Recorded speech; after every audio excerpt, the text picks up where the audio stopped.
BJP party bike ర్యాలీలో పోలీసుల దురుసు ప్రవర్తనపై కేంద్ర హోంశాఖకు ఫిర్యాదు చేస్తాం.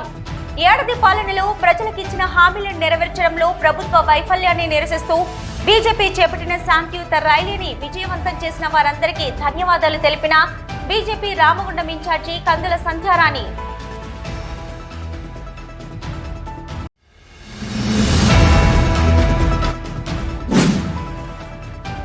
ఎన్డీపీసీలో 29,000 కోట్లతో ఏర్పాటవుతున్న 3x800 ప్రాజెక్టు నిర్మాణంలో నుంచి ప్రభావిత గ్రామాల వెల్ఫేర్ కోసం 1000 కోట్లను ప్రకటించాలి. కాంగ్రెస్ పార్టీ ఎంపీటీసీ పట్టణ అధ్యక్షులు ఆసిఫ్ పాషా డిమాండ్.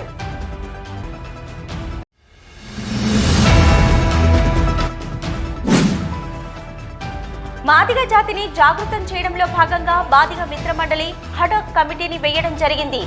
మాదిగ మిత్ర మండలి రాష్ట్ర ఉపాధ్యక్షులు కోటగిరి పాపయ్య వెల్లడి.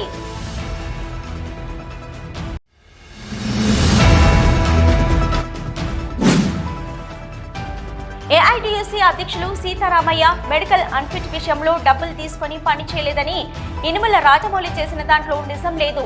ఏఐటీయూసీ కేంద్ర కార్యదర్శి కె స్వామి, ఆజీవన్ కార్యదర్శి ఆర్ఎన్ పోషం ఖండన.